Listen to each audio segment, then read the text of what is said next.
Welcome to What Drives You.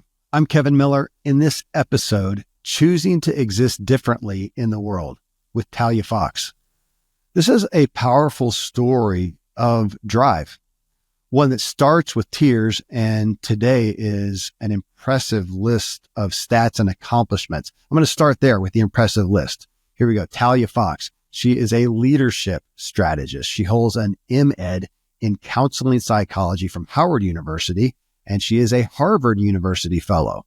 With her extensive background in psychology and education, she assists leaders in developing successful strategies for complex missions ranging from defense systems to healthcare initiatives.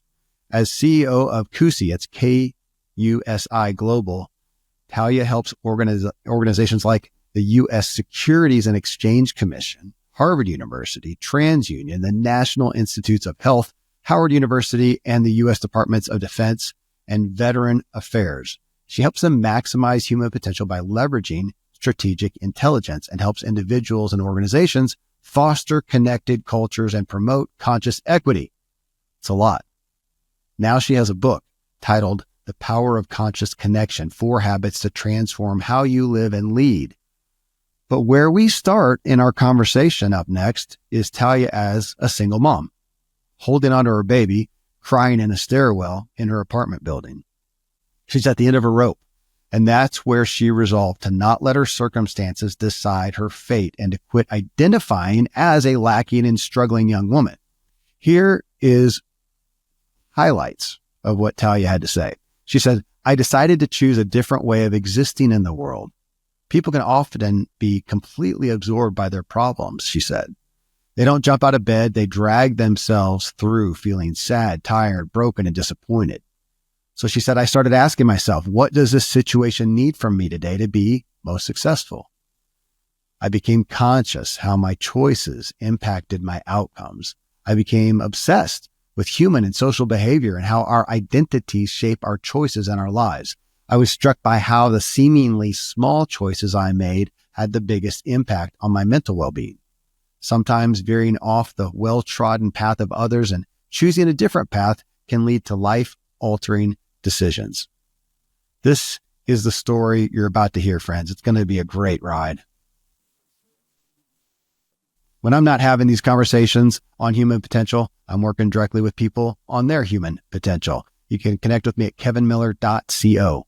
Here are some sponsors. They make the show possible. Then drive with Talia Fox and me on considering choosing to exist differently in the world. Let's see what we can learn for ourselves today. Talia, you mentioned writing your book in a little different style, maybe some pushback from the publishers and whatnot. And I am so glad. Thank you. Because I wrote my book and you kind of follow, the James Clear, Atomic Habits type scenario. And we've been doing that for so long. I enjoyed coming in and hearing you right off the bat, kind of hitting what your book's about, but coming at it from a personal story, which is really where I want to dig in. But thank you. I'm grateful. Oh, it's so good to be here, Kevin. I'm so looking forward to chatting with you just about life and ways that we all can know better and do better, as the late Maya Angelou says. Yes. And I appreciate the books coming from these messages coming from, not something that was a discovery or something. It's something that you lived and you walked out, and you didn't. I've got questions right from the front.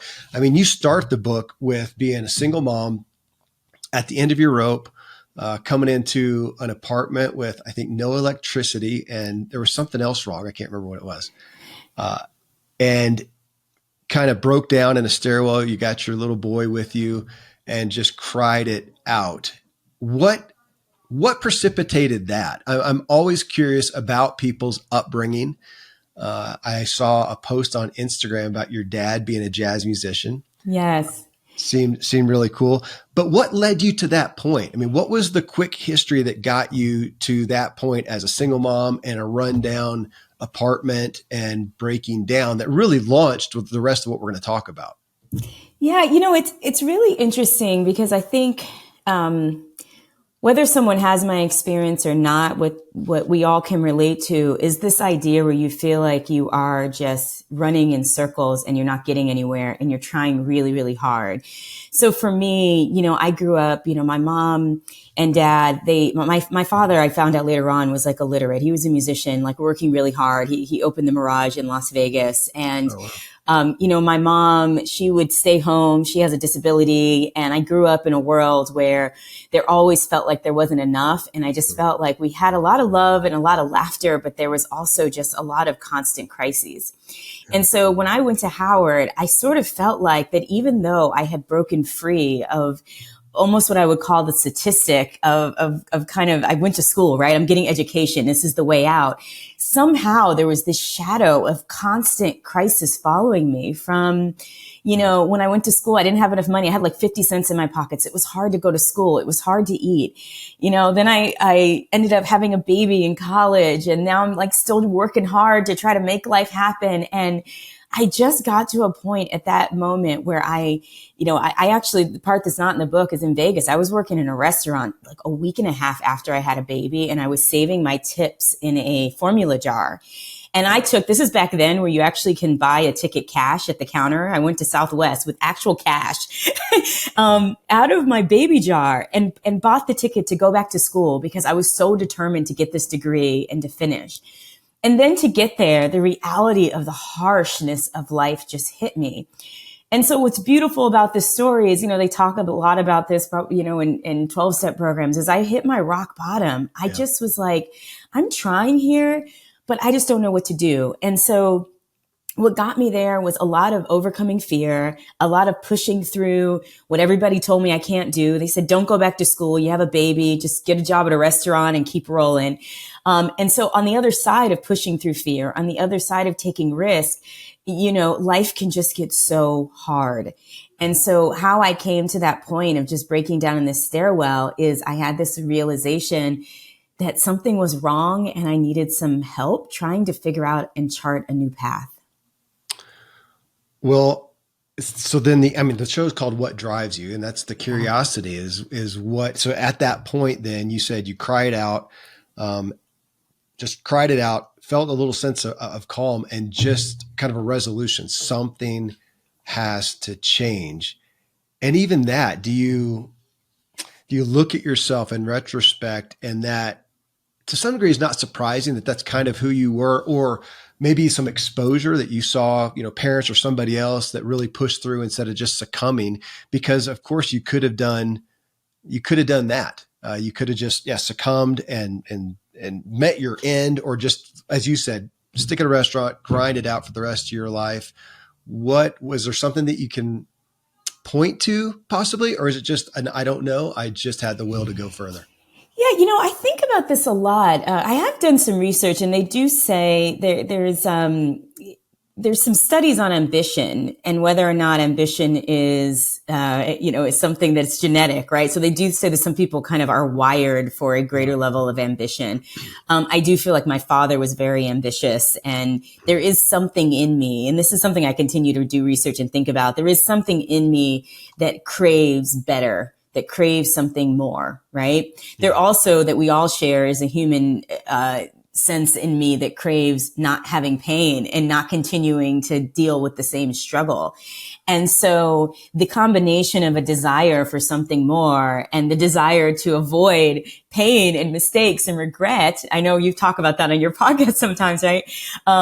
Which we can't always avoid that, but that really was this beautiful combination or cocktail of circumstances that made me, at that moment, I didn't know what to do, but I think knowing that there is something that you can do. What's interesting about my journey is I know a lot of people like to think that they're very unique, and that's beautiful. We're all unique in our own way. We're all talented in our own way.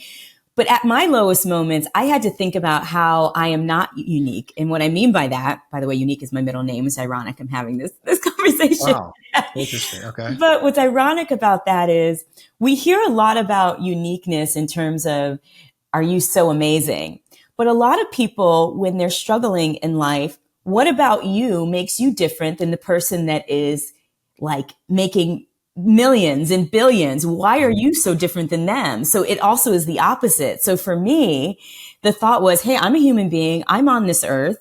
I have access to resources. Why do I have to struggle and other people are not struggling? And so that idea that when you start to have this openness to possibility, there you have the drive and the idea that, oh, there might be something differently that I can do that can kind of change this path a little bit.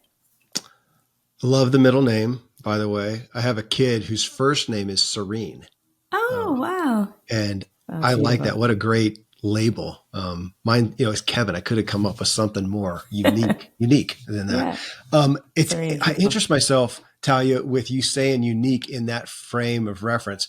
Because I had an experience with that concept with a therapist who did that in regards to a struggle that I was having. And the therapist said, I can't remember, he, she, I've seen a few. And they said, try to just bolster me with the fact that you're not unique. This is normal. Like this problem is normal. And that resonated because we tend to think that our situation, our weakness, our whatever, our junk is so unique and we're the worst of these.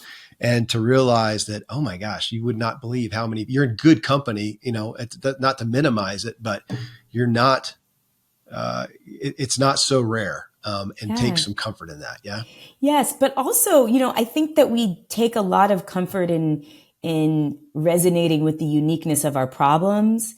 But I think that there's an opportunity to resonate with the uniqueness of our successes and the other side of it and our happiness.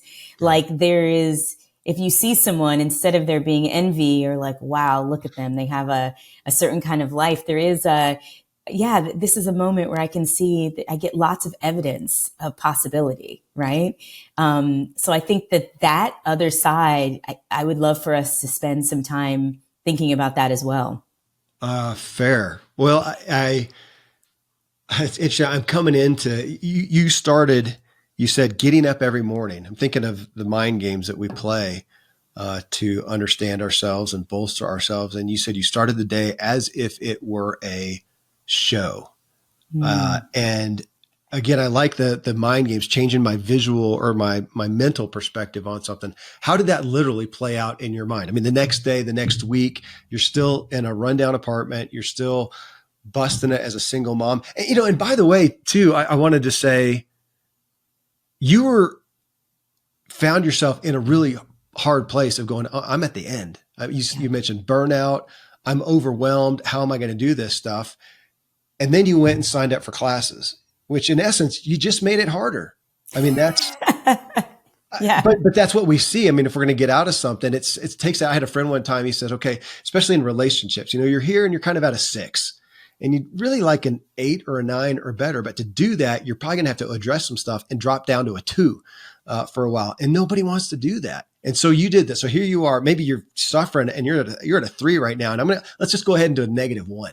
And sign up for school, use up all the money in my formula canister or whatnot. That's a big shift. That's a big shift. And so there you are, and you get up the next day, I'm going to play this out like a show. How did it literally, what's your memory of waking up in the morning during those times? Yeah. So really quickly on that, I later discovered that it's never a physical game. It's an emotional game.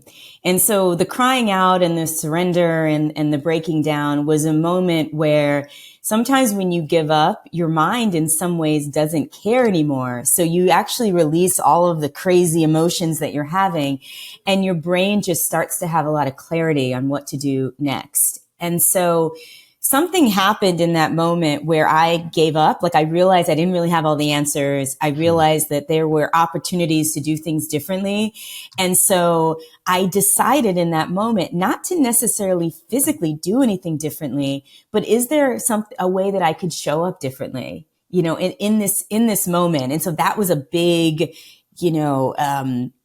it was a big shift and a big movement. So one of these things came from, I did a lot of leadership training later on, but I call it going from amateur to pro. So, I had this baby and I was just like, here's the big question. What can I do to make life fun as I'm moving through this? Right. So the whole idea of showing up was I had to get myself out of bed, and I was just focused on feeling as good as I can and showing up with the best attitude that I can. Like, that was the very first step.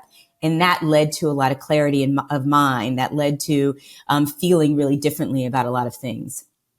When you say you gave up like that, would it be because it's a thread in your book I'm going to come to, a letting go of identity? Ooh, I love that. I love talking about identity. We can move into that identity of I did have this identity of a struggling single mom. And later on in my journey, I absolutely had to let that go. Like, people used to say, "Oh, I'm so sorry."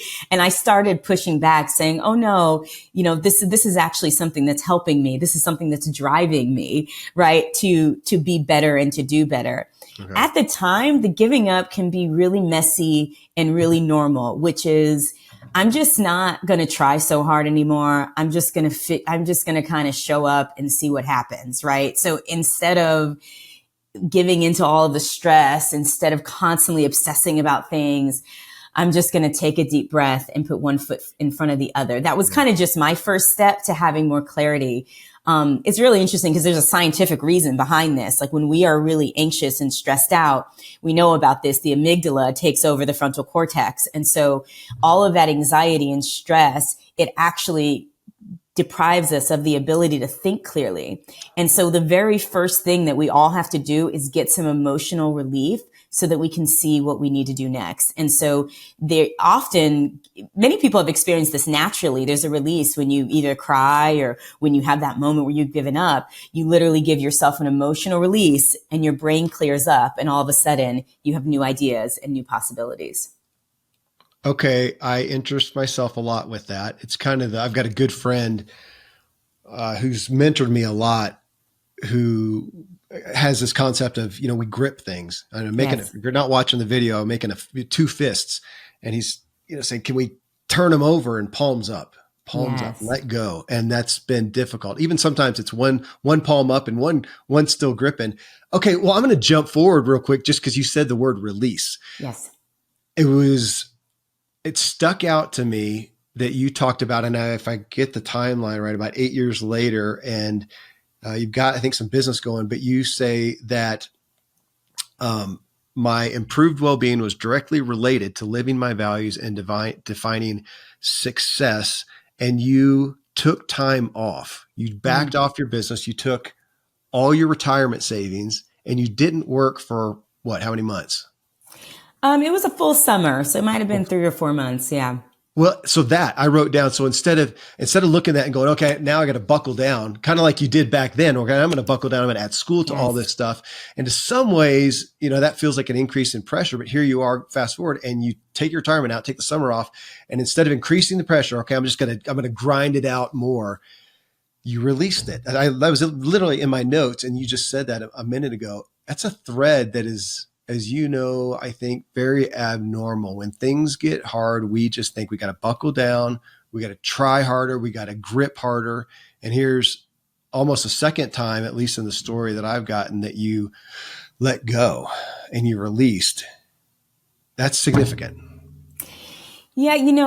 I have learned this lesson so many times in my life. And I know that you talk a lot about this, Kevin, this whole idea of, what are we doing all of this for? Like, what are we working and striving for? You have lots of goals. I mean, you can write books, you can, meet goals, you can make money, but it's like, at the end of the day, what's the end game? Like, what's the goal? And so I think for a lot of people, they want to feel better, right? It feels better to be successful or to have perception of success than not.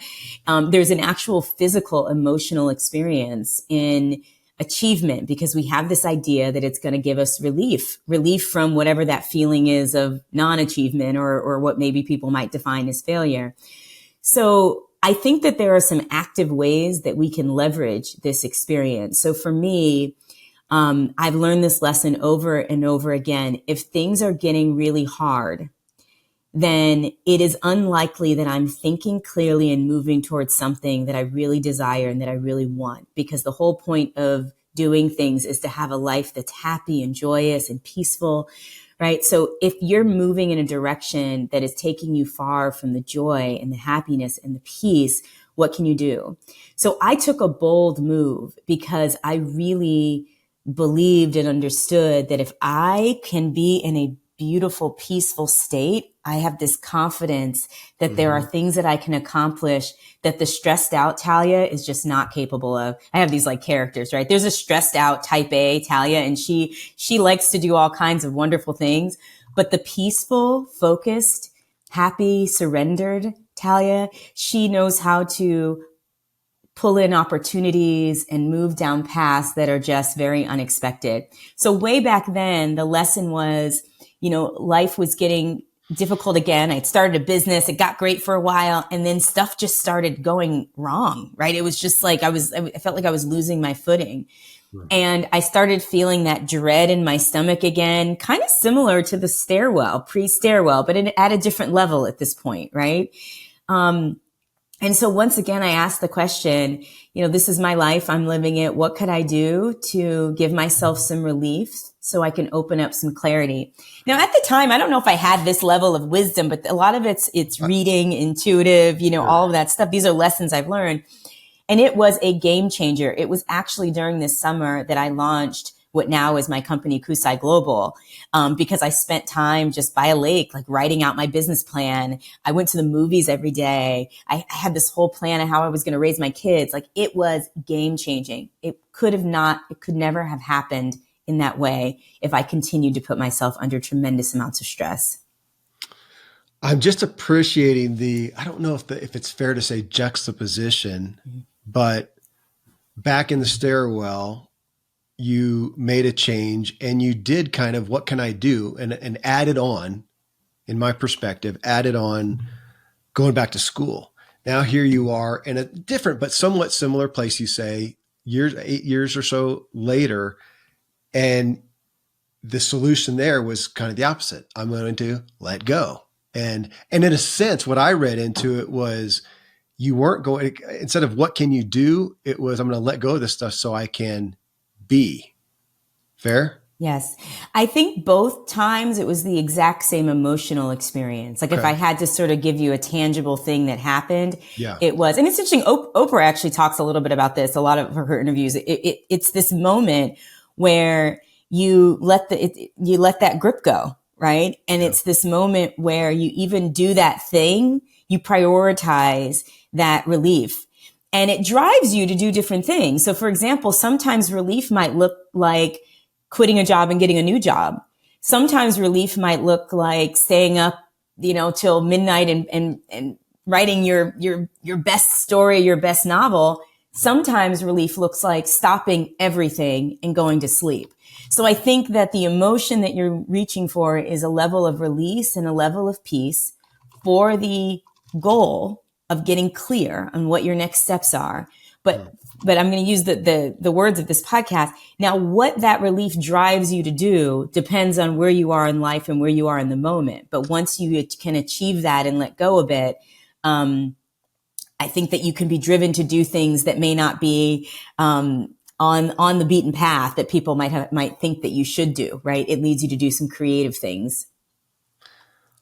I mean, a thread I gotten out of your book, Talia, is and it's I think feels like the holy grail to all of our growth and evolution is self-awareness. And looking to that, what you just said reminds me, it's a concept that comes up a lot, and I come from a faith-based background, and it was kind of that looking, okay, what does God want from me? And okay, what do you want? Okay, I think says tomorrow, get up and turn right. Okay, I got it. I'm going to grab onto that. I'm going to grip that sucker, and I'm going to turn right the next day. And the next morning, I don't even have to ask, man. I'm just going to go right. And you hear this guy going, whoa, what?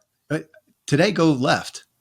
What are you talking? You told me to go. Can you just tell me the direction? Let me stick with that and not have to question every day and worry. And I felt like that with your book, your own willingness and openness to meet the next day or the next cycle going, okay, what now? Maybe what was working is not working any longer, or maybe what was working, something else could work more. And I'm back to that. I hadn't thought about this prior to now, but it's reminds me of that concept of I have wanted to, I'll own it for myself. I want to be certain and just grab on and I don't have to question anymore and just go. Palms up, in essence. Letting go requires me to pay attention to me and not just be certain, and to kind of be fluid and whatnot. And it seems like a pattern that you came into and have emulated well. Overall, I'm sure you had some valleys within that, but that's what rings as a thread through your message. Yeah. And I think it's very interesting. So for those that aren't watching the video, I'm using my hands. Like, I think there are 3 levels to this. The first level is this awareness of a higher power of faith, right? Something outside of you, something happening in the world or the universe, whatever it is you refer to that there's a world happening that you don't have control over. The next is self-awareness. And that's just literally being aware of that you are a person and you have these thoughts going through your head. And I think a lot of the things I try to talk about in the book is a real, like, on the ground strategy for figuring out what's happening physically in your body. So it's more than just being aware of yourself. It's actually reaching for a daily method that can help you feel differently. And it's almost, there's some science behind that. Feel differently so that you can have access to greater, more intelligent self-awareness and greater trust in that faith and that higher power. So it's like, I think the self-awareness and the higher is up here, but we need a ground game, right? Because like how we're experiencing life on a regular basis is actually blocking us from really being able to see any of those things that are higher more clearly. Well, and I'm looking back, and of course, the title of your book is The Power of Conscious Connection. Yes. You speak to that, which conscious is a word I'm starting to use more than aware even. And, looking at that, I think I would have thought that I have done connection a lot, but I think I often missed it because it wasn't very conscious. I was performing. I wasn't being authentic, which I pulled out some aspects of that on your book too. So this piece of awareness, I'll keep coming back to that, in conscious. I'm going to use that word. I really appreciate that.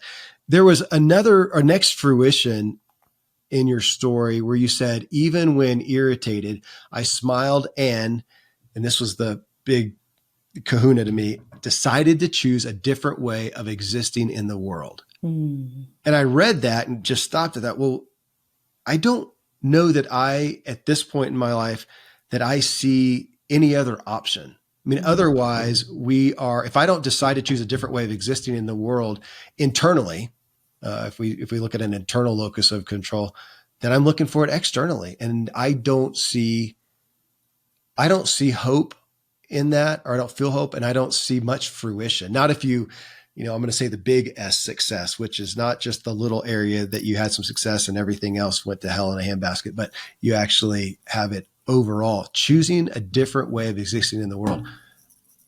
To me, that was a mess. That's worth the price of admission for the book, just for that line. Wow. Yeah.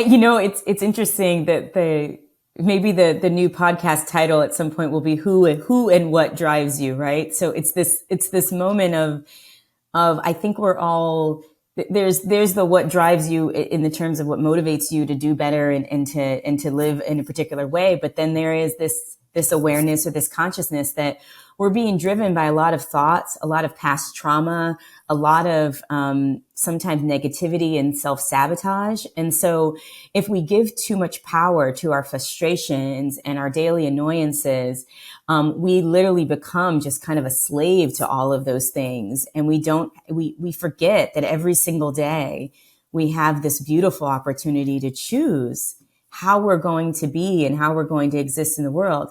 And I think that a lot of people genuinely sometimes feel that it's not a choice because we get so swept away by all the daily frustrations. It's funny, before being in this work is hilarious, because before I started this podcast, my son, who's 17, he took my charger block for my computer.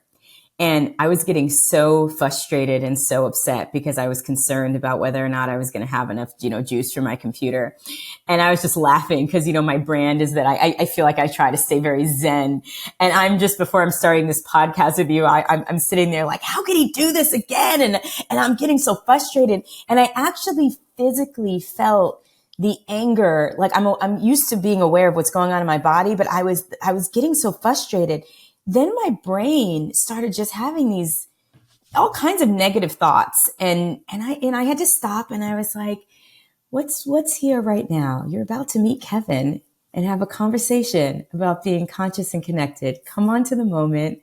All is well. It's okay. So I have to actually, bring myself back and talk to myself. But it was amazing how I'm so aware of how that moment swept me into, and it seems small, right? But it just can sweep you into such a level of frustration that we need a strategy to kind of keep an eye on that. So I'm right now, I'm thinking, okay, deep breath, shoulders down. Yes. Let it go. And I appreciate your analogy, because I look at that and go, my son is frustrating me, and realizing I come to that and look at, okay, who's frustrating me? Well, I'm frustrating me. I'm sitting here frustrating myself. Nobody's going to die. I'm not going to go to jail if I don't show up for the podcast. What's the worst thing that can happen? I often find myself doing that, kind of looking around and go, what the hell's what am I doing to myself? Deep breath, shoulders down. That'll be my next book. Deep breath, shoulders down. I love that. Deep breath. You open it up and it's going to say, no, that's it. Deep breath, shoulders down. 2-page book. You have a line here. I don't know why, Talia. Well, no, I'll just give you encouragement for back to how you wrote the book. It's been a long time since I literally word by word just pulled statements out of the book. I usually just go with my ideas, but I did. So I'm going to be reading half of your book back to you today, I think. So you said, people can often be completely absorbed by their problems. They don't jump out of bed, as you were training yourself to do. They drag themselves through feeling sad, tired, broken, and disappointed. And when I read that, I also added on just they are pessimistic. They're cynical. We just did a show with, I can't remember, he's like a Harvard professor, on cynicism. And they have no hope. And the vitality that you talk about of having hope. And you seem to be able to grasp onto that. I just did a show. It was a reproduction or a republishing of an old show that was with Zig Ziglar. And he cites this quote by a guy named John Johnson that says, your future success equals the size of your hope. And with you, I mean, you've got this story that you've got lots of reasons to abandon hope and to go through, dragging your butt through these negative feelings, but somehow you were able to maintain. We're kind of back to that, what is that special thing for, what did you say, aspiration, that you were able to hold on to hope, and that this book is a lot of a call to, you gotta find some and hold on to it. Yeah. Yeah. So as an aside, and I want to talk a little bit about, because this is the idea of identity, this pessimism, this daily feeling. You talked about Cleary's Atomic Habits, and they talk about it, what you do every day is who you become, right? Becomes your identity. So if you wake up every day feeling sad and frustrated and angry and hopeless, are you becoming that person? And those things become more difficult to shift if you allow yourself to be in that every day. So I actually have a venting timer. So if I'm feeling a level of anger, or I put on a timer, and it depends on how intense it is. I can have up to half an hour, sometimes just 15 minutes, but I just get to be in that space for that amount of time. And after, I'm like, when the timer goes off, it's time to shift back into a place that's more helpful and less self-centered. And more connected to what really matters in the world. But I'm a human being. And so I can allow myself the grace of having that frustration, but I choose, and very, very specifically, not to be in that. I do want to mention that, this book, although I have a lot of personal stories and I talk about my life, I've been studying for the past 20 years, psychology and business and leadership. And I've read, over 250 books.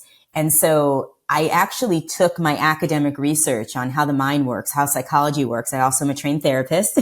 And so that combined with re-looking at and reinterpreting my entire life experiences, because when you have truth, it's like you learn something academically and then you think, is this true for me? How is this sort of played out in my world? It's kind of how it's turned into a little bit of a strategy and why it resonates. So it's really fun to have these experiences and then to have the backup of all of the research and all of the guidance that we have access to today. Well, that's what I picked up on. Your statement right there, Talia. My current devotion is to a work that we're doing, and it is really around what you just said, reinterpreting our life. It is felt, I've struggled with just tell a better story. I get the concept, but just go back and paint it nicer, tell a better story it doesn't feel authentic. It feels kind of disingenuous and go, no, that X happened and I felt that. And so just to tell me to let that go I have not felt it resonate with me or other people, even as I've had people on and talking about story, because I do believe in the concept. And what you just said, though, has really changed it for me to go, no, I'm going to go back and look and realize that what I experienced was an interpretation at that time. And back to your word, it was really, I'm going to call it an unconscious interpretation. Now I can go back and consciously reinterpret it kind of correctly. And so I'm not just repainting the story. I'm saying, no, I kind of got it wrong. I did it poorly. Now I can do it different. That means it's kind of like going back in time and changing what actually happened. So your word reinterpret that's at the top of my current focus. So that's a big one. Yeah. It's, I love to say, and I say this to myself, I also talk to my clients about this, is just because you think it doesn't mean it's true. And just because you've interpreted it one way doesn't mean that that's the truth. And so it doesn't mean that we have to reject or dishonor how we feel. I think we get to own all of that, how it felt to us, but to be open to the possibility of there being multiple ways to look at a challenge. And I think that the point of doing this is to shoot for relief and also to shoot for growth, because growth can also happen when you have the capacity. This is what intelligence is, what personal growth is that you have a new idea, and your new idea gives you a different capacity or different way of interpreting and perceiving the world. Yeah. I thank you. I so like that tangent and haven't really heard anybody give attention to it. So thank you.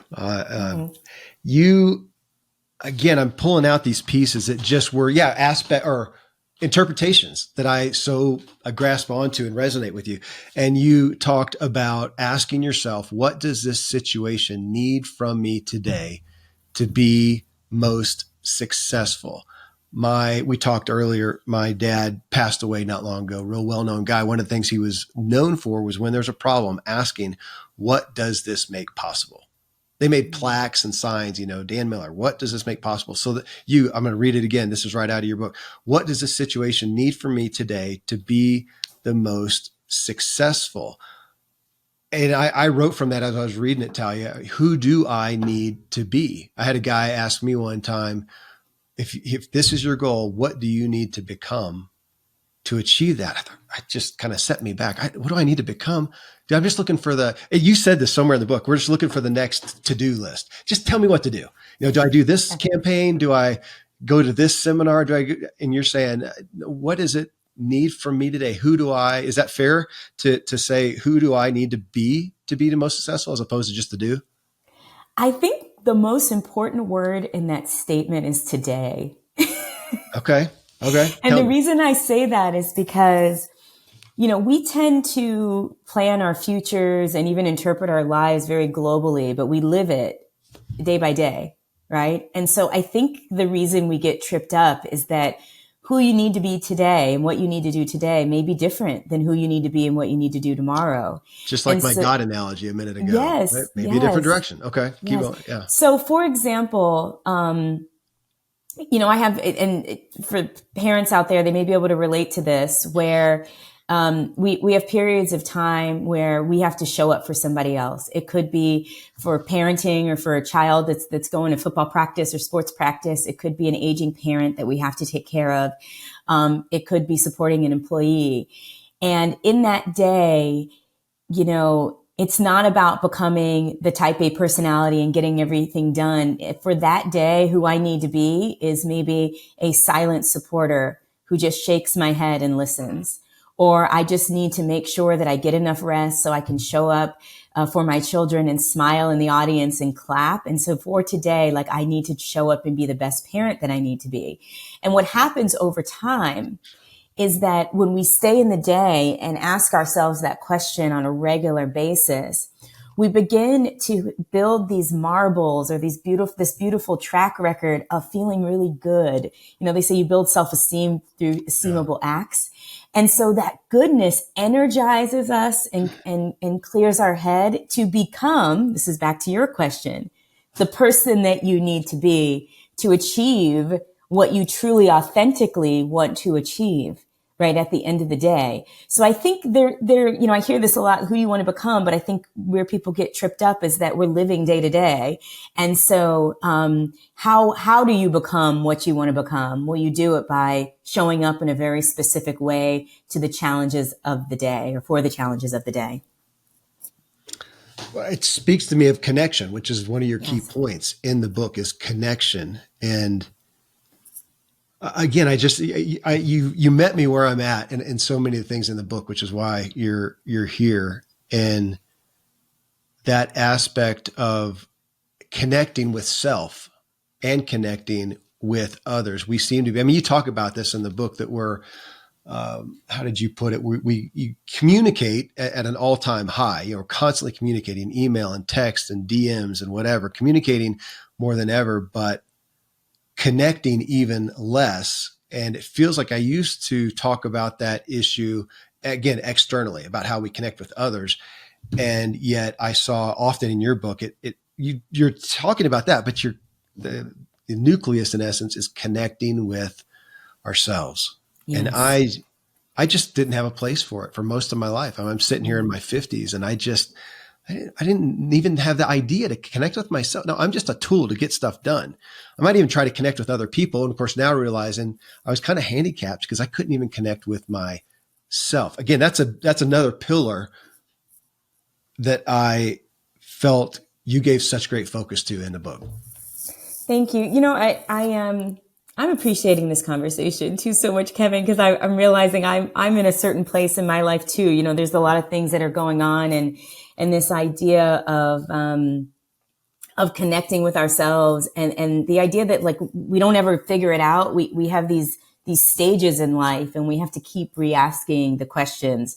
So I've been sort of thinking about what are some of the new things that have popped up in my life that I have to clean up, right? And so I have control that rears its ugly head. I have perfectionism that rears its ugly head.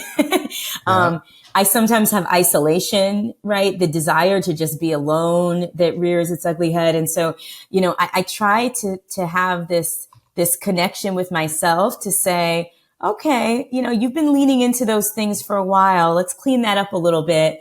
What can you do today to just, lean a little out of that isolation? So I might do something like, okay, why don't you give your mom a call and talk for 5 minutes? Or why don't you set up a 2-minute call with even an employee and ask a question, right? So these little micro things that we do it's like a whack-a-mole, right? Things just kind of pop back up. Yeah. And so this consciousness, though, is really being so connected with yourself where you're noticed. Because I noticed, I went through a period of time, this is when the book first came out, very excited on a high, feeling really happy. And, something has happened over the last several months where it's like, I feel a little bit of that lull. And I'm accepting that and I'm okay with it. But at the same time, I have this idea, okay, I have today, what can I do to sort of lean in and, whether it be of service or address some of these things that I know pop up in my world and pop up in my life. So. Yeah, we're just tracking very well here because what you speak to is another, again, on this project I'm working on, focal point is realizing our culturally, but me as well, propensity to want to figure out what works and have it fixed, have it certain. And what I continue to hear from you is the more and more consciousness and awareness of the value in pursuing success in being adaptable. Is that fair? Yes. And I think adaptable, I've been thinking about that word, like adapting to circumstances. I think it is adapting, but I think it's keeping up with your own evolution. I like to look at that. So we're constantly growing and changing. Every day that you're exposed to something new ideas, new people, new experiences, you as a person evolve and you change. And so the new you may need different, may have different dreams, different focuses, all kinds of different things. And so can you keep up with that? And if we're not conscious and we're not kind of asking ourselves questions or spending time with ourselves, we might miss the opportunity to keep up. So when you start feeling stressed and down and kind of depressed or just like not motivated, it's often you might have moved forward and grown, and you've grown out of some of the things that you're doing and some of the ways that you're showing up in the world. And so I'm always on the lookout to make sure that I'm keeping up with me. Talia, I like you. I'm sitting here writing notes about it. It reminds me of a lesson. I say a lesson, something I learned. I don't know. Well, I got knowledge of. How's that? I don't know if I learned it for a while because I didn't learn the lesson and kept doing things poorly, but of trusting, had a guy in a message of his book, a primary one was trusting the desires of your heart. And he gave it context, and a beautiful message. I felt like one of the things that stuck out to me though, is as I was trying to emulate that and embrace it, was trusting the distastes of my heart as well. And coming to grips and trying to find peace with, oh my gosh, I feel like this was the direction I was supposed to go. It produced great fruit. It's awesome. And I'm just 2 years later or 5 years later, or whatever. And I'm not there anymore. And it feels like if it worked, you should stay there forever. Right. And I feel like I'm hearing that message from you too, that you're trusting that time, that cycle, that season, and then also honoring yourself, being aware of yourself and honoring yourself when it changes, and being willing to adapt or to pivot, or whatever word you want to put to it. Yeah. Yeah. We are definitely tracking because, I had an experience, and I don't know if you can relate to this, but I had an experience over the past couple of years where I feel like I trusted my heart and my gut, and I made a couple of decisions, and the decisions did not turn out as I thought they should. Right. And so, it was a real blow to I almost was going to say ego, but maybe that's the problem, but it was just a blow because I felt very confident in how these decisions were going to, move about. And so I have been asking myself, how do I know the difference between, your heart and something else? And what I realized is, how do I know that anything went wrong is the other question, right? So I started thinking about reinterpreting things. I started looking at all these decisions that I made that I didn't think went out, didn't happen the way I expected, but they actually were the catalyst for some other amazing things to happen. So it's kind of interesting, that whole reinterpreting. You can trust your heart. And even when it seems like your heart has let you down, maybe you're evaluating too soon. I've had a lot of situations where it wasn't until a few years later where I'm like, I am so glad that did happen, or I'm so glad that didn't happen. And so, if we ever feel that our heart is leading us down the wrong direction, there may be some other lessons or miracles in there that we may not see yet. I grapple with that one a lot. Yeah. Talia, I feel you on that, and I grapple with it, especially under the idea of regrets, and things that you did and they didn't work out and they caused some damage, maybe to, finances or relationships or whatnot. And then if you're striving to learn, you can learn something great. And this next project I keep referring to I think it's massively brilliant. I mean, I think it's incredible. I'm doing it with some other folks too, so it's not just me. But I look at it and go, I wouldn't be doing it and have the insight without a lot of the things that I did wrong and suffered from. Mm-hmm. So I'm grateful for that. But I'm also I cringe to go and just justify what I did and go, it hurt. It hurt. There's damage. There's some scars there that I wouldn't inflict. I don't know if it's just kind of holding the tension of both and going, okay, that happened. Maybe it shouldn't. Now I did. A lot of it's being redeemed. I got a lot of wisdom from it, but I've kind of, at the moment, unless you've got something better for me, Talia, I've kind of gotten to, I don't know how to justify it. I'm just not going to. It is what it is. I don't know how to. I have a meditation coach, and she always says it's just something that apparently happened. Like, so it's one of those things where there's two things. There's something that apparently happened, and then there's our story around it, right? So, and she likes to call the mind. Yeah, the mind will make a bunch of stories about it. The mind will search to understand it and to, but can you just release the need to understand it, release the need to kind of control it, or even have answers from it? And maybe, as you said, it's just something that apparently happened. And it's funny, but it's really, it's I can go with that too. I watch myself and I want to justify it. I want to reconcile it. I want to make the ends meet and the math add up.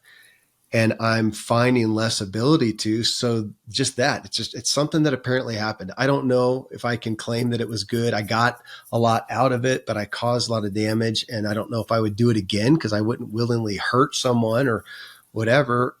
But since it did happen, I mean, maybe this goes to, a tragic accident where you're really victimized. And, if my wreck a year ago had literally disabled me to a big degree, I would never wish that to happen.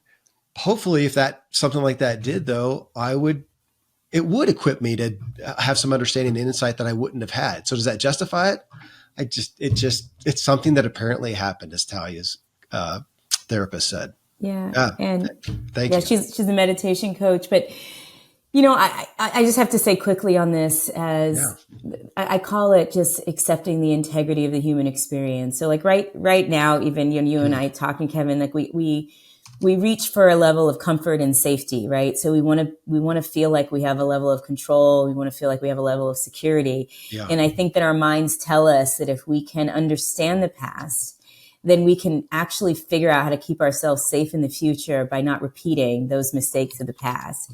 And I don't really know if, I think that we have some life simulations where it seems like that works, but I don't really know if life works like that. So I think acknowledging that our brains are, that there's this humanness about us where our brains are just trying to search for explanation to keep us safe. And so that's why I do a lot of mantras that say, for today, like everything is really just fundamentally well, all is well, right this second.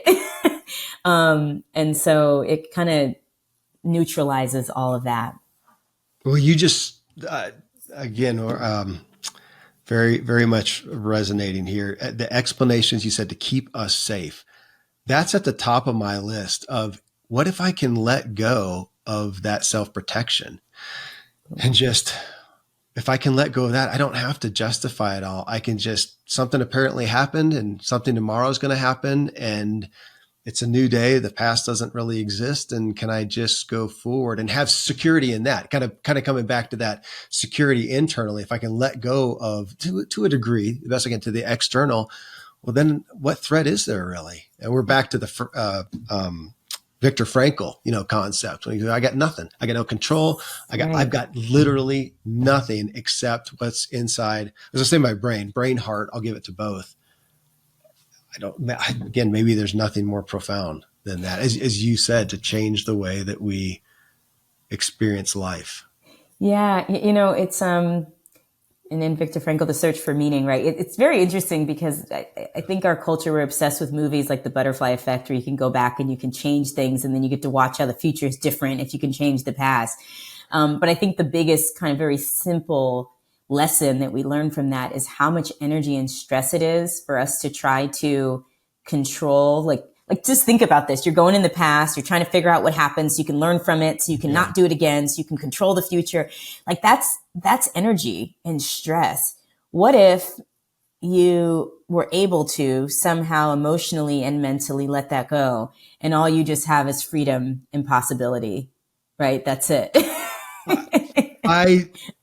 It seems like, again, culturally and even here in personal growth, we tend to polarize, and it's either, oh, whatever happened, it was meant to be. I heard that in church enough time to throw up. It was I know. meant to be. I'm going, I don't think that was stupid, and you hurt people. Not meant to be. Yeah. But we can redeem anything, I guess, to a degree. We have the opportunity, again, change the interpretation and change our behaviors. And yeah, it's funny you say that. The shows that go back in time and change something, and this happens, and then they go back in. Yeah. I don't watch them. It gives me anxiety. Yes, it's so anxiety provoking. I'd rather just say, apparently something happened. Yeah. Let's go with it. We'll do that. We'll get those T-shirts for each other for Christmas. Yeah, right. I love it. You right along with this. Oh, gosh, it's right in line that I had pulled out. You wrote, I became conscious. I was conscious how my choices impacted my outcomes. That's another area, Talia, where I have grappled with a lot, because I just went forward with faith, with confidence, with optimism, a good heart, I think, and went forward. And I didn't count the cost. I didn't sit there and think, what could I didn't. If you'd questioned me back, especially so many years back, I said, don't keep your negativity to yourself. This is we're only doing positive. And I didn't count the cost. And now I find myself with a lot of things, and I'm going, what was I thinking?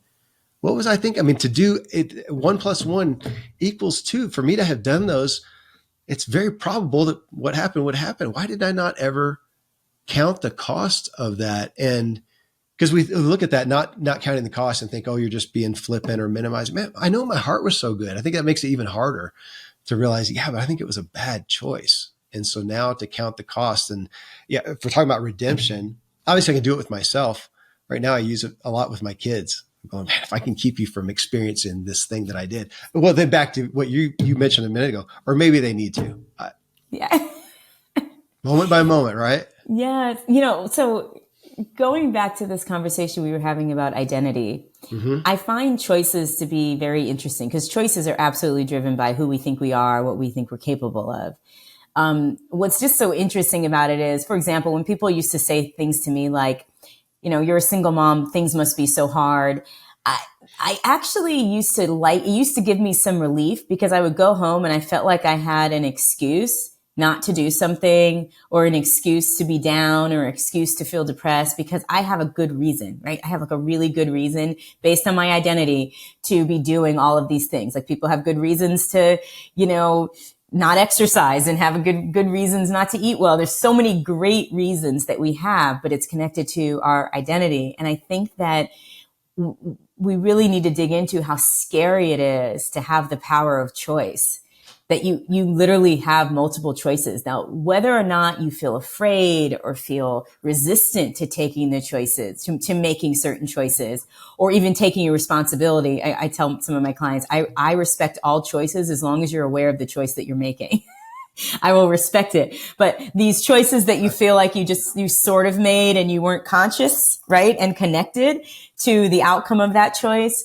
But if you just decide, yeah, I'm making this choice, I know it's not that great, I'm moving forward, then we have our power. But I think we really skirt away from how much power we have, and it's relief. There's a lot of relief in feeling like, what will be, will be. As we were just saying, it's, I don't really have a say in it. I think a lot of people can lean on that because we're scared and life feels hard, and, we don't really want to kind of show up and be accountable. This thing we were just talking about, like it feels bad to make bad choices. And so if you let things sort of happen to you, right, later on, you can have a better story that gets you off the hook, It reminds me of kind of the concept of being an entrepreneur. Yeah. That every once in a while I'll realize, not so much lately, but I used to come to these points of feeling like I got decision burnout. I'm so tired of making decisions. I don't know. Make whatever we want for dinner. Somebody else decide. And I'll kind of have that feeling that, I don't want to make decisions. And that lasts for about 5 minutes till somebody starts making decisions for me. And I go, okay, wait, no, never mind. I'm back. That, yeah, we don't want to take responsibility or ownership for a lot. And yet being a victim, there's just talk about no hope.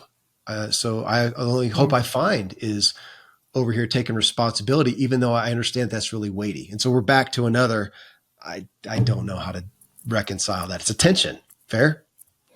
Yeah, there's a very fascinating thing that happens when I talk to people. And by the way, I do the same thing. I think a lot of people do this. So have you ever had someone tell you a problem and, for example, they might have a conflict with someone. Maybe they have a conflict with a spouse. Maybe they have a conflict with the boss. And basically the whole story is like they're in a courtroom trying to convince you how awful the other person is. Mm-hmm. And the worst thing that you could do in that situation is to say something like, well, they don't seem that bad, or say something like, have you ever thought about how you responded? That would make somebody so upset to the point where they might even want to hang up on you. They would feel like you're not a friend, you're not on their side. So what's interesting is that when it comes to these choices, a lot of us don't really want a solution. We just kind of want to feel right and feel justified. I think it's Brian Tracy that says, instead of being goal achieving, we're tension relieving. So we just want to focus on all of those things that relieve the tension, right? As opposed to those choices that achieve the goal or achieve the things that will feel good for us in the long run. This is a little bit of a contradiction to what I said earlier of, like I quit everything and took the summer off, right? And so that was kind of more tension relieving so that I can actually get clear on the goals. So if you're in a situation where you just feel so squirrely and things are out of control, I absolutely think that you have to stop, right? Or if you're in a situation where you know the goal, you kind of know your path, and you're just getting off course, then that's probably an indication that you need to push, right? So I think we need to make some of those strategic decisions of when do I pause in life and just stop everything and rest? And when is this time to say, all right, back in the saddle, let's go. We got to push, right? So those are those moments in life that we have to really grapple with. I come back to, granted, it's my word that I'm interested in right now, adaptability, that you did that. And even cycles and seasons. You said, oh my gosh, I took all my retirement savings. I took the summer off. It was miraculous. Oh, well, you're just going to stay off, right? Then you're just going to keep down that path. Man, every day, just take it off. Go be with yourself. Well, at some point we got to earn a buck, or we're really going to be loose and hanging out in the park homeless. That it is understanding that next day, and that next, as you said, evolution. Now, a minute ago, and I don't want to forget this, you mentioned our values, and it comes down to what are those values, which, and I'm going to pull out your acronym, and that's your central philosophy in the book, is love. Listen, observe, value, and engage. And as I read in the value aspect, that it comes down to values. I mean, that's the crux of my book. What drives you? Ultimately, what drives you is your values. And well, I like your title too. Who and what drives you? Because who drives you?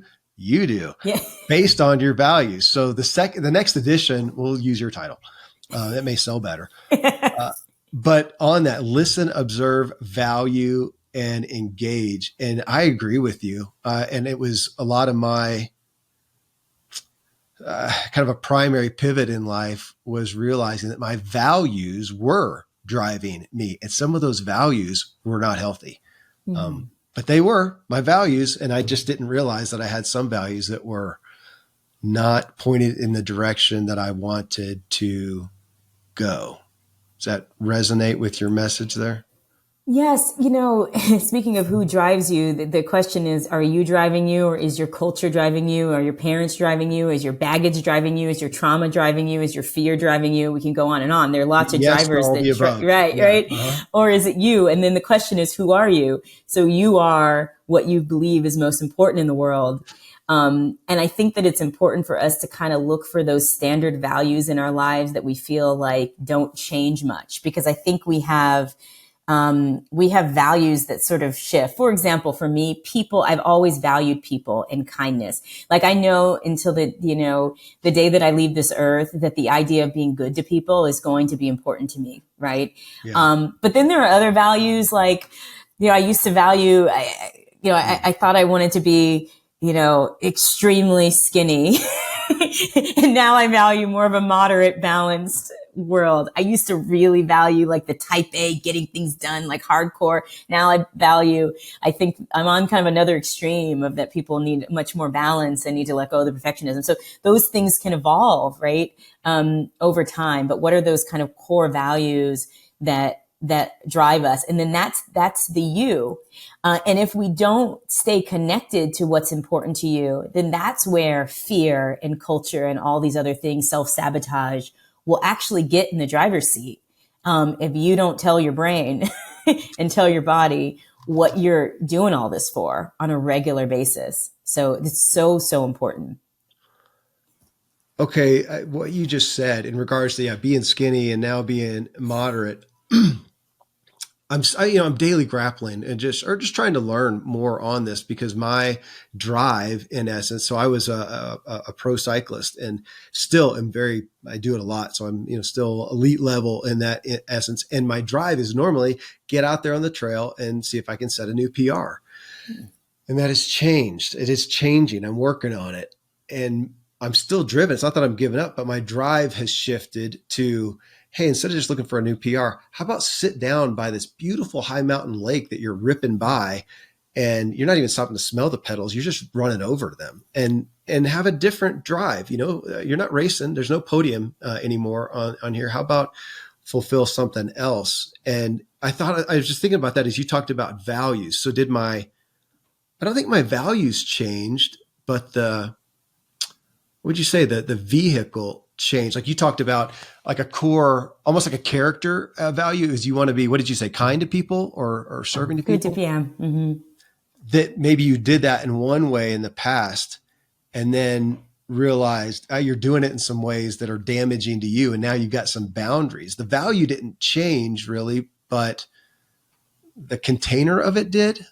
Thoughts? That's what I'm playing with a lot. Yeah. Well, I don't know which let me just say as an aside, a real authentic, funny moment. So these things keep coming up because as you talked about a personal record, my mind was like, I wonder how many times I have to cycle to get really skinny. And I was like, there it is again.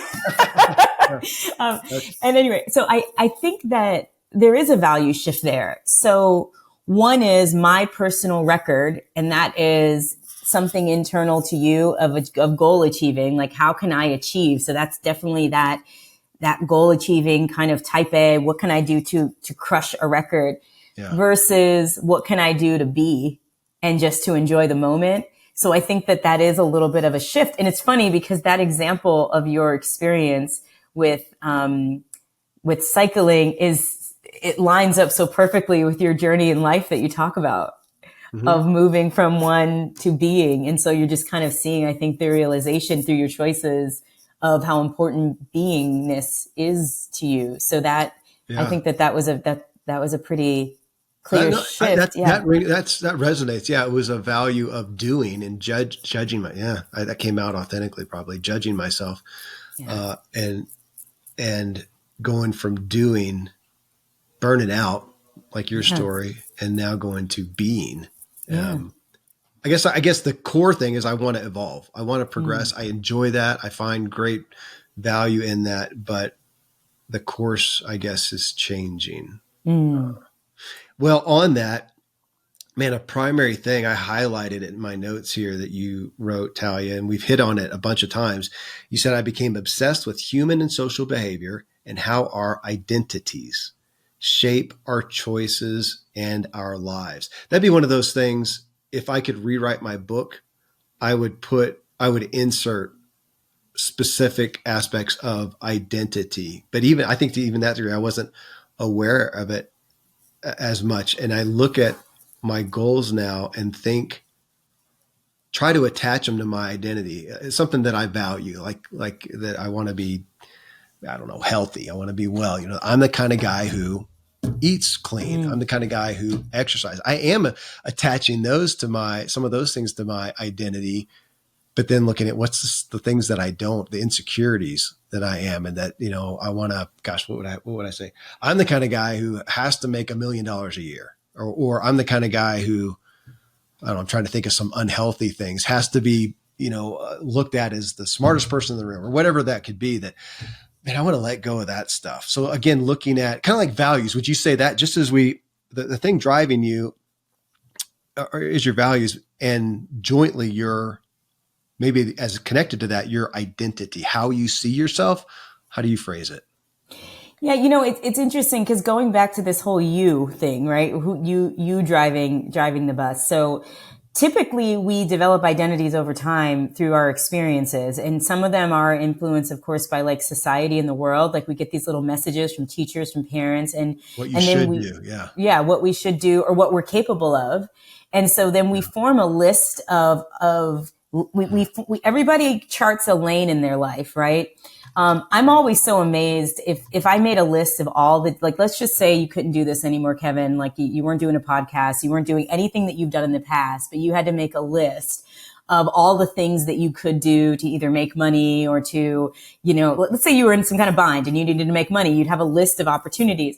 It would be amazing to see that there would probably be some things on your list that I would never even think to put on my list, and then vice versa, right? So like just to give an example, like I would never probably drive a tow truck, or like there's so many things that just would never make it to my list because I can't see myself, right, as an identity doing those things.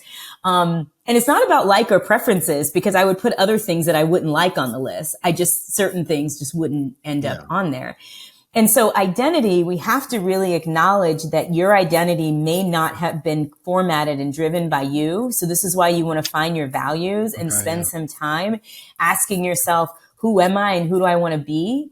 Or spend some time, how is the way that people have seen me in the past, driven my identity? I actually think it impacts confidence a bit. I had this woman she actually worked at the White House, but she was very nervous speaking in public. And I was shocked that she was nervous, because I was like, you work in this job and you're nervous. She was very, very nervous.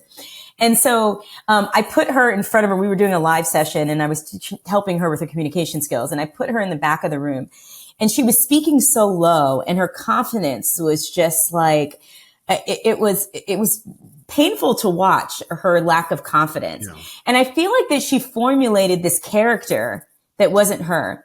So I kept moving further to the back of the room. And I said, could you speak up just a little bit? I can't hear you. Sorry, the air conditioning is going on. I can't hear you. So all of a sudden she starts speaking loudly, and she had to open her eyes and look toward me.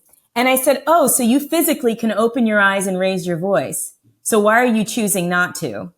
Because sometimes she almost felt like, I said, I need you to know that you're choosing to behave that way. Mm-hmm. There's nothing in you. There's nothing forcing you to present with low confidence and a scary voice. You are choosing that based on a story about who you are. Mm-hmm. And it was very interesting, because after that moment, she was able to, it was instantaneous shift, the way that she spoke and the way she presented, when she was reminded that, like, that's a box that you don't necessarily have to stay in if you don't want to. So identity is everything. When you think about what's going to drive you, you think about success, you think about happiness. It's like spending time dissecting your identity and how it's impacting your choices, and how you can kind of play with it to motivate you or drive you to make different choices. It's so great. There's a book out, and I can't remember the title. I'm so sorry to the author, but it's something about, you said formulate a character. It's something along that. And they cited the story that got a lot of attention, I guess, was about Beyonce, and that she has this, is alter ego. That may be the title of the book, Alter Ego.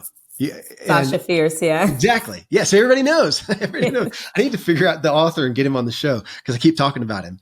That we formulate a character, and we can do it for better or worse. It's so, I'm interested in you using that lady, because I have tended to struggle with being on stage to do a presentation, like a speaking gig or a TED Talk or whatever.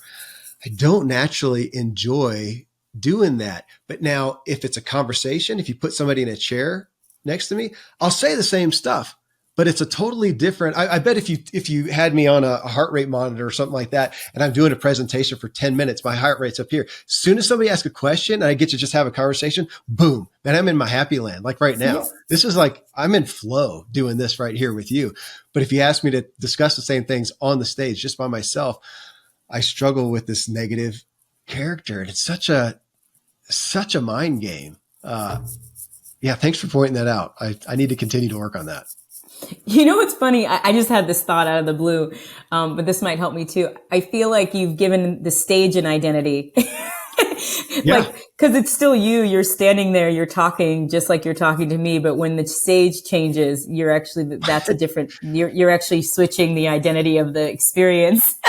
Okay, I'll make it. You nailed it, because the last couple, I can't remember, last couple of speaking gigs I've done, I did it with, I created it in a way to where there was 2 chairs up on the stage, and I did it discussing the thing. Now it's still me presenting my stuff, but with somebody, and I'm using it in a conversational way. It changes everything. I'm totally at peace. I mean, it's like we could be sitting at a coffee shop having coffee together. It doesn't matter that there's, hundreds of people out there or whatever. But then if the stage is just me standing in front of a mic, you nailed it.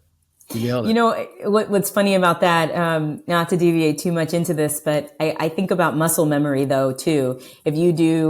So for me, I had the opposite when the pandemic hit. I am used to speaking to big groups on stages. And so I did that for many, many years. And so I'm used to walking, and I did it so much that it became muscle memory. And so when I got in Zoom and I had to start sitting down and talking to people, I found that like my thoughts weren't as clear, and I was just having a hard time adjusting. And so I think you probably can relate to this because of sports, right? If you were to change the kind of bike that you ride or like different things, you have to really get recalibrated, right? Yeah. Because it's a different experience. So yeah. Yeah, that's totally right. I'm still there a little bit from going to just doing podcasts where we were only doing audio. That was it. Audio happened. So even like this, doing this with you, nobody's going to see it. It's just audio. And then when it switched and video is so important now, man, my brother just nailed me on so many things. Like I've got little Post-it notes up. I've got you on a big screen, and they're up there. And the first note says, "Shut your mouth." Because when I'm listening to you intently, my nature is it's so embarrassing, is to kind of go, exactly. I'm sitting there with my mouth open, and he showed me a video, and I'm like, oh my gosh, I look like the dumbest mule on the planet Earth. And then the next one, we did this show with 3 therapists, and I got called out. I don't know if it was by him or somebody else, for being so intense and kind of serious. I mean, I was really like frowning. It was terrible. I had 3 women who were all just animated and smiling, and I'm just, because I'm the facilitator, man, I'm focused on everything. And so the next one is smile. And then I got hit by a good friend of mine on, Kevin, sometimes what you say is so profound, but you say it so fast, and you kind of interrupt yourself, and you go, just slow down. So that's the other one. Slow down. You're right. It's we're back to identity. Yes. And how, well, this is, I'm learning lots. Thank you. I always want to say, send an invoice.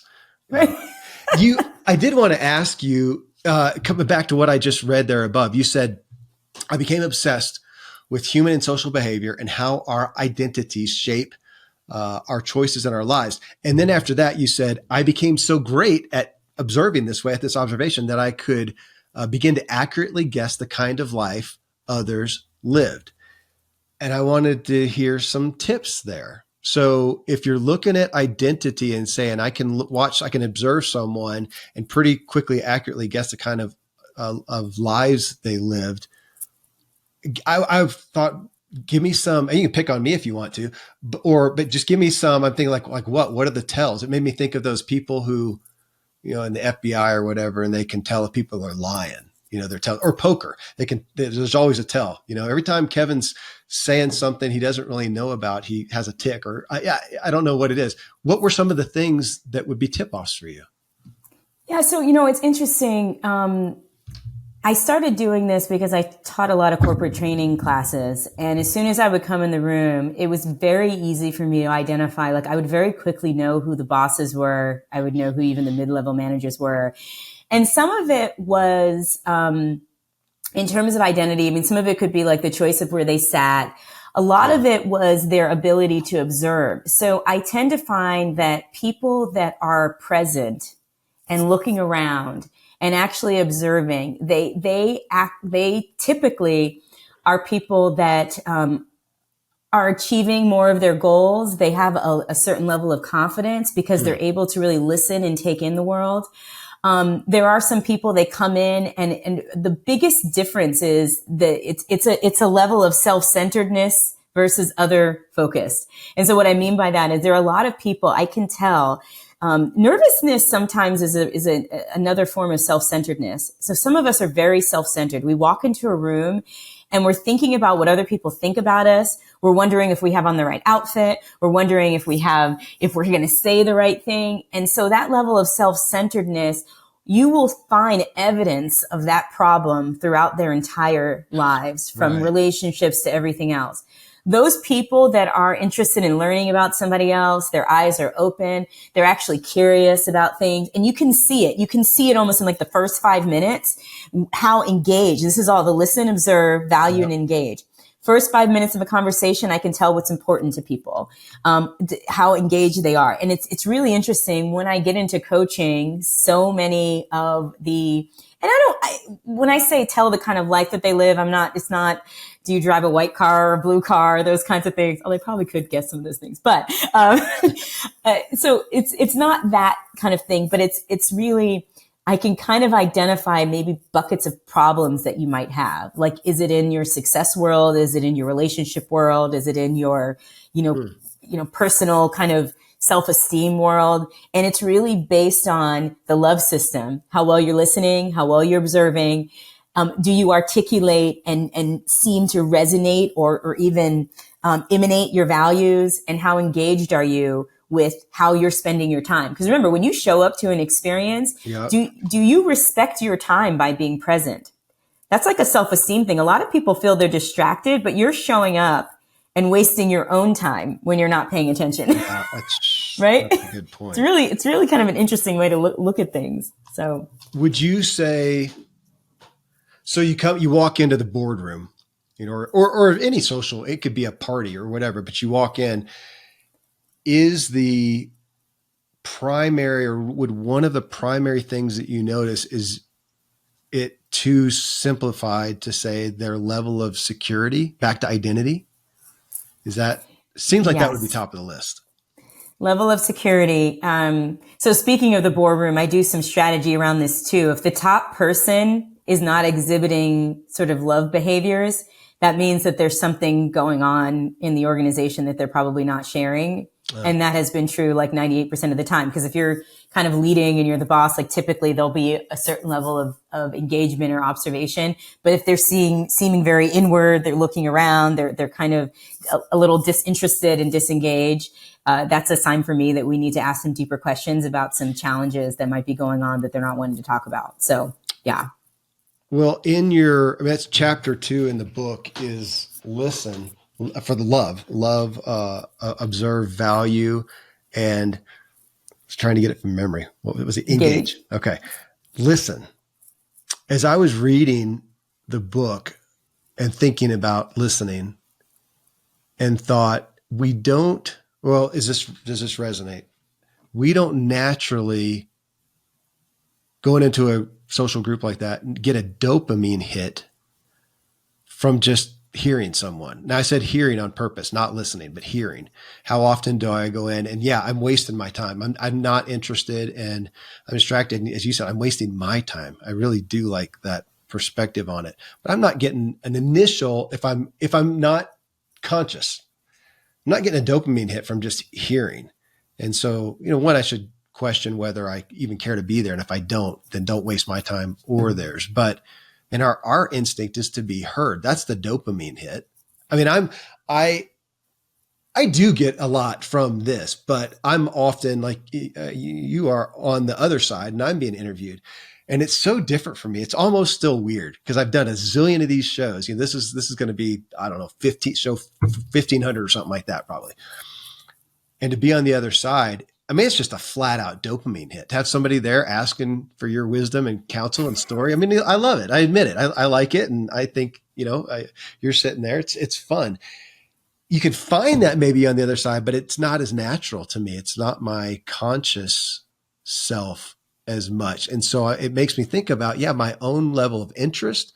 And that's why I ask about security. Am I secure enough in myself that I'm not so needy And so I'm not just sitting there waiting for you to kind of load the gun so I can come in with my thing or turn it around to me. I love people who are so secure. They could care less to some degree if you ask them about that. They're here to listen and impart what they can or care. I want to be that person. Back to identity. I want to be that person, but I got to check it sometimes. Yeah, listening is a discipline and it's a strategy. And I think one thing that we don't realize is we're not saying that, or when I say we, I'm talking, I think many people that write about listening, because it's written about quite a bit.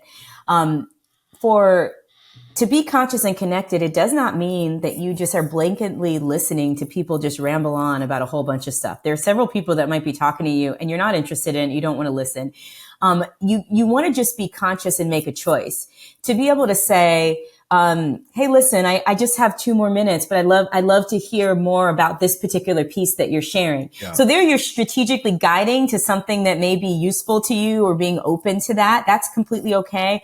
Or being able to say, hey, I wish I had more time to listen, but thanks for sharing. I mean, it's not this blanket thing. It's this strategy where you show up on a regular basis, ready to practice the mental discipline. So if you're in an organization, you don't really know what information is going to be shared with you that you might need later. You might be on a train and talking to someone and your mind wants to focus, but something tells you there's something that this person might tell me that's really useful. Let me really listen. And what you're listening for, here's the conscious connection. You're listening for connections. Let me tell you what this fun thing that I do, Kevin, you're going to love this. So in the morning, I ask myself life questions. Like, what is my purpose? What am I supposed to be doing today? Am I on the right path? Right? It's this fun game. And then I set out when I'm in the world, when I'm having conversations, when I'm listening to the news or watching a show, I'm actually listening for like answers and nuggets of wisdom. And so, or I might find myself in a random conversation. I pay attention to random conversations that intrigues me. And maybe I'm in a rush or I have a meeting to get to, but something tells me that I should just take a deep breath and just listen to what the person has to say. I have stumbled upon some of the most amazing and interesting ideas and experiences by being willing to be open and present to listen to the messages and the answers that are coming in. And so again, it's not this just blanket that we have to just listen to everything and everyone. You set those boundaries. You don't allow people to waste your time and talk for hours.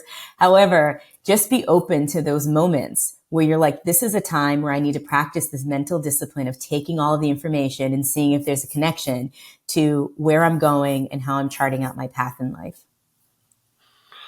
Thank you. I can continue to hear that. That's a new place for me, is sometimes the conversation and I'm not there, but just honoring the other person more, is a dangerous spot for me, or has been, and not doing that well. And I hadn't thought about what you said a minute ago, that I'm wasting my time. And I just wrote down here, these are my notes for me as we're doing it. This show's for me. If people want to listen, that's cool, but it's for me. And either be there. I just wrote myself, either be there or don't. Either be there or don't. If we're talking and I don't care, then just don't be there and waste either of our time. Now, I did think about my kids, with them, and they're talking about the video game or whatever is the joke or something like that. Or even more so something that happens that does matter to them. I'm going to be there and maybe suffer that to a degree. Though even there, I'm more, especially as my kids get older and they start talking about this and go, dude, I hear you. I have no idea what you're talking about. I'm so sorry. It's just, can we not? But to be more, back to authenticity. That's a big part of your book too, of being authentic. To be, what would you say though? I always want to put respectfully authentic. Fair? Yes. It's really quickly with the kids. I sometimes have a mantra in my head that I'm so happy and grateful for this time that I have to witness like the mind of youth. Yeah, and so that opens my brain. I actually have a little mantra because it opens my brain to I find something interesting. So same thing. I hear about video games and different, I will say like half the things, I hope my kids won't listen to this, but sometimes I'm not as interested as I'd like to be. Sure. I think they kind of know that, but, I find interest in like, look how their brain works. Look at what they're interested in. Look how like free and open their interpretation of this is. So it's okay to sort of for people that you want to give the gift of listening to, I do have strategies to stay engaged and to stay present. And I do have to give myself some motivators to stay in the game. So I don't just kind of glaze over. I actually genuinely find something interesting about the way that they're speaking or what they're saying. When it comes to authenticity, connecting that to what we talked about earlier around identity is, I sometimes cringe when I hear the word authenticity because I think people, I think they get confused between authenticity and what we might describe as personality and choices that don't serve you well. And so, for example, I get a lot of people that say, I'm just the kind of person that's direct. And I'll say something like, well, you've got 18 HR complaints. You're about to lose your job. Is this, and you say that you're just being yourself. Is this self that you're choosing serving you well? I want you to be very, very selfish. Is this going to have an outcome for you? And would you like to sacrifice that quality that you've described as yourself? Do you want to lose a job over it, continue to have complaints, or do you want to be happy and free? So what would it look like to change your identity to being a person that is direct, but in a skilled way that does not hurt people's feelings, what would it look like to learn the skills that allow you to be a successful, appropriate leader that gets results, right? And so very different paradigms, but this particular person, they describe this experience as nobody's changing me. I'm just being myself. And you have to ask yourself, if any of you are holding on to these authentic qualities, like, how's it working for you? Because we could do it a little differently, you know? You just hit to the heart of my angst with that authentic thing. Cause I a lot of times feel like it's saying, I want you just to, can everybody just accept me for being however the hell I want to be in total rawness and whatever? Well, no, it's like my kids, do you love me unconditionally? Yes. But sometimes I don't like you. You're being a butt. And I think that's what feels like if I'm not being authentic, that I'm performing, and we got this polarized thing.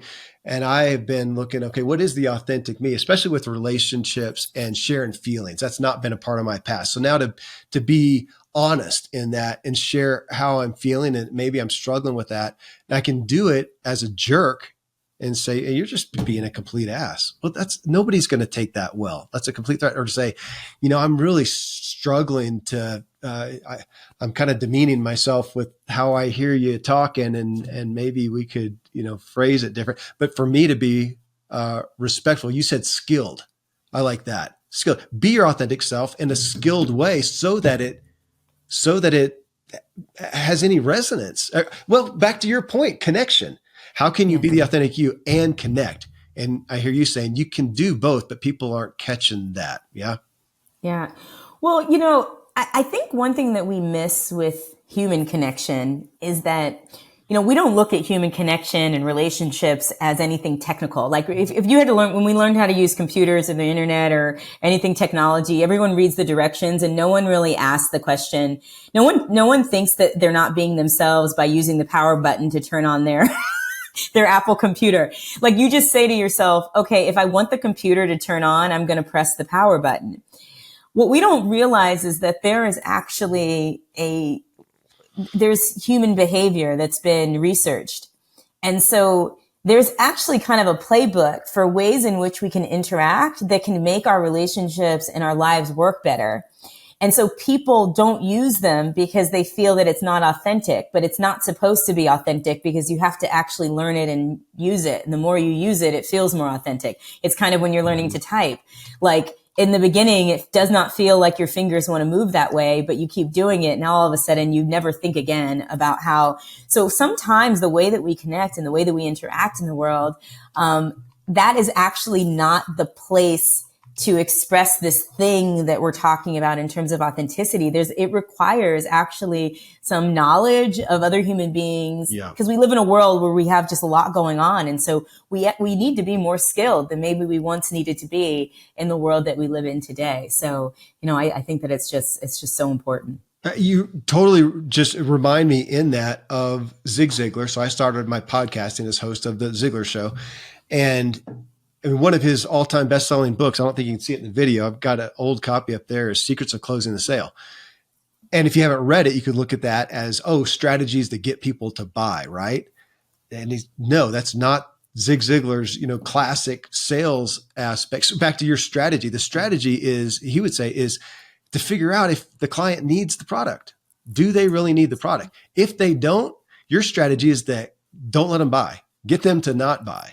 If they do need it, but they may be hesitant, then your strategy is to help them see how it would benefit them and get them to buy. And if you can stand over here and not be in the place of I'm here to help them instead of I'm here to make a buck, it's all the difference. And I feel like that's what you're saying here with strategies on being authentic, is to have the skill. There is a structure that's going to help it land or not, benefit someone else or not. I mean, what I was just thinking as you were talking, is there any area of my life that I'm achieving success, or as you said with the analogy, that's working for me, where I don't have a strategy? I'm just do it however I can figure it. No. So the strategy, there's your next book, The Strategy of Authenticity by Talia Fox. Oh, yeah? I like, I'm looking for a title for another book. Okay. Well, there's one. One more thing about authenticity, if I can put my psychology hat on for a couple of seconds. I do find that a lot of the ways that people describe themselves in terms of their authenticity is behaviors that they're choosing, they're actually being far more fake than they think they're being. So for example, and this is the skill of communicating honestly and authentically actually helps you not be fake. For example, let's say someone walks in the room and you look at them and you're like, where have you been? Why are you doing this? You're actually masking the real statement of, I'm really worried about us. Mm-hmm. I'm really feeling hurt. I'm really concerned and anxious, right? That's the real underlying, but you are acting like you're an interrogator that is more interested in the facts than you are in the feelings. But what's driving you to ask those questions is a deep sense of hurt and a deep sense of rising pain. And so the more that we have skills to express our feelings and our underlying thoughts, the more authentic we can be, because we don't have these old habits of just responding knee-jerk in this self-protective way, which is really not authentic at all. It's very, and I'm going to use the word just because I think it's harsh. So you're kind of in some ways just being fake. You don't want to interrogate me. You actually kind of want to cry. Yeah. Because you're feeling concerned, right? That's the real conversation that you want to have. Again, Talia, you just said a primary pillar of this project is that our first natural reaction, as stimulus happens, and boom, the first thing that happens on our psychology hats, the first thing that happens, self-protection. When my body does it, I can't even stop it. But now I can be instantaneously aware of, okay, the first reaction, I just got, my hackles went up or my anxiety went up. That's a self-protection. I mean, now get conscious, as Talia says, and, deal with it in an effective way. I do want to hit one we haven't hit on is observe. That's your chapter 3 is observe. To me, it's so well, that's why you wrote it this way. It so correlates with the same qualities. To observe well is just like listening well. There's got to be a level of identity that's not insecure, that's not self-protecting, as we just talked about. And it is one. Well, here, play with this, because it's one where when you think of observe, I think of it naturally, externally, like my external world and even social awareness. And I'd say I've done really good with that. Like one of my heroes is Jason Bourne.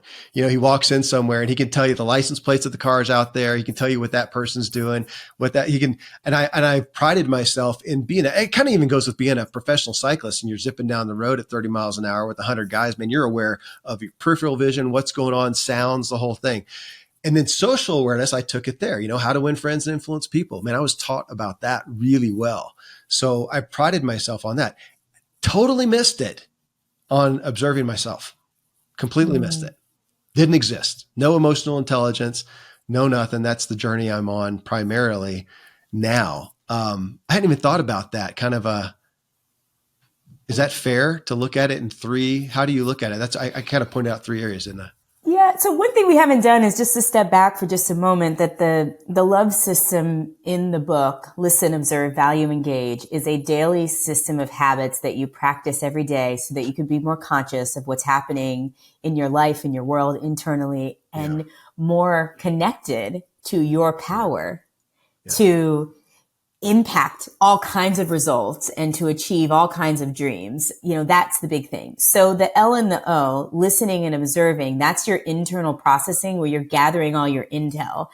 And then the values is that you know exactly what you need the intel for, where you're going, and the engage is you're getting out and you're kind of using this intel and your values to make choices and to connect with people so that you can, be impactful and feel really good in the world.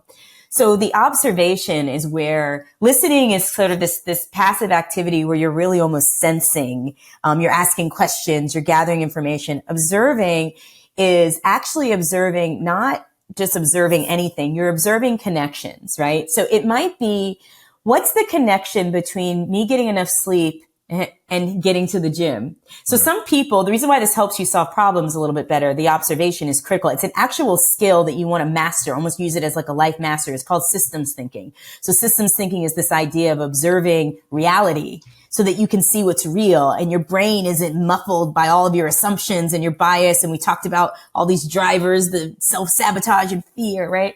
So you're observing connections. So if you don't observe connections, you just start making choices that don't matter. So again, a lot of people, they start to, if you want to lose weight, you're going to work on food, you're going to work on exercise, but you probably need to work on stress and sleep first. Yeah. So you start to observe what's real, not what you think you need to do, but what's actually happening, right? This helps with identity too, because it's like, the identity is, I'm a successful person. I want to do this. But I spent all night every day watching Netflix and I haven't taken an action step. I haven't picked up the phone. I haven't done anything. Just observe it. What's the connection between those choices I'm making at night and how quickly I'm moving toward my dreams? And so again, you're becoming, this is what Jason Bourne, I love those kinds of shows, by the way. I love Sherlock Holmes, any of those shows. I'm so into it. But they're not just observing things. I think this is where it goes another level, but they're observing the storytelling, the connection. That's the key. So a lot of us, if we look at this and you're reading the book on a very surface level, you're like, I'll observe. I'll go outside and just kind of look at a tree.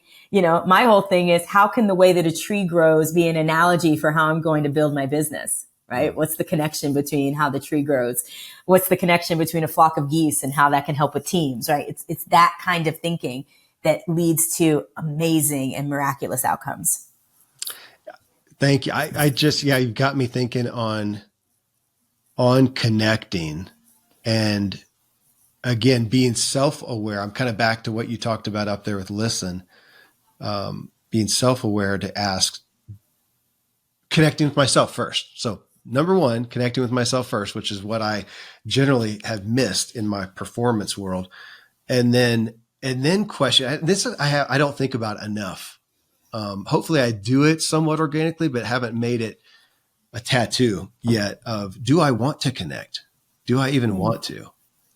And asking myself then, and then, okay, how to connect? Well, as you said, skillfully.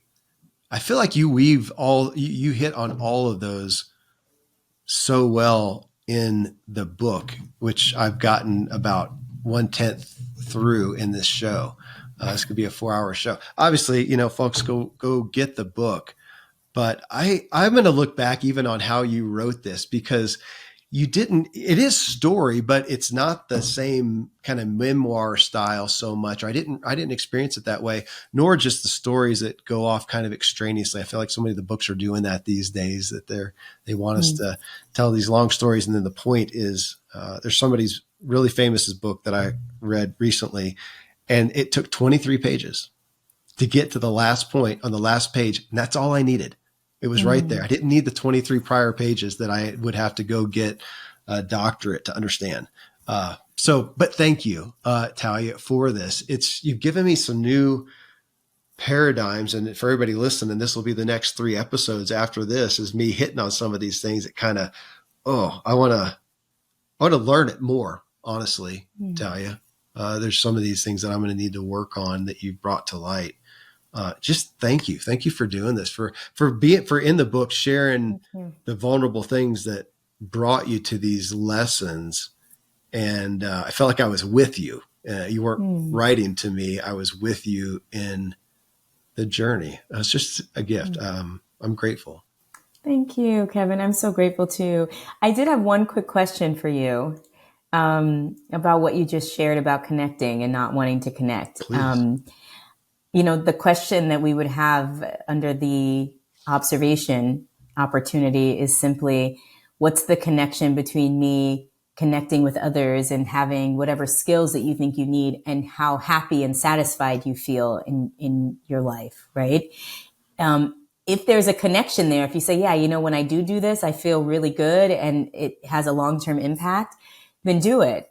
If you find that connecting with certain people actually leads you down a path that doesn't feel good and is not expanding, then there's your observation. You want to figure out what's real. So it's not just about blanketly saying, I need to connect with people, I should do this and I should do that.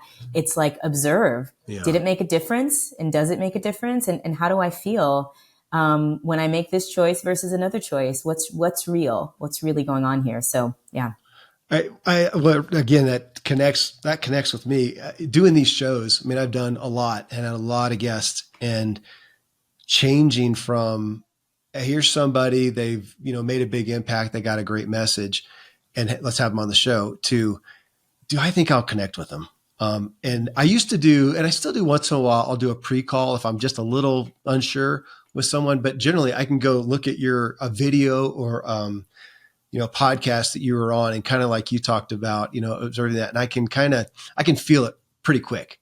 I did one with a lady at some point, and I was just wasn't quite comfortable with the message. I wasn't sure. So I did a pre-call, and probably within just seeing her and then hearing the first words that come out of her mouth, like, hey, we're good. We're good. Let's do it. And, but I had to be conscious.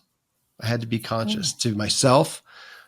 Maybe that's it. Maybe that's what I would say. Your message here, my own consciousness of myself, has made the shows dramatically more enjoyable for me. And apparently other people have thought that as well. So you're amazing. Well, you were amazing. Thank you. Thank you for the time and the gift. And I'll stop the recording, but I got a couple questions for you. Okay. Thank you, Kevin. You're so good.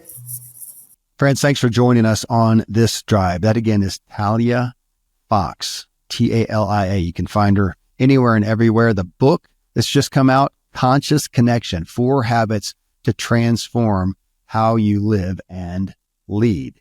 And you can find her at KUSI, KUSI training.com. Got a question for me, a comment for Talia?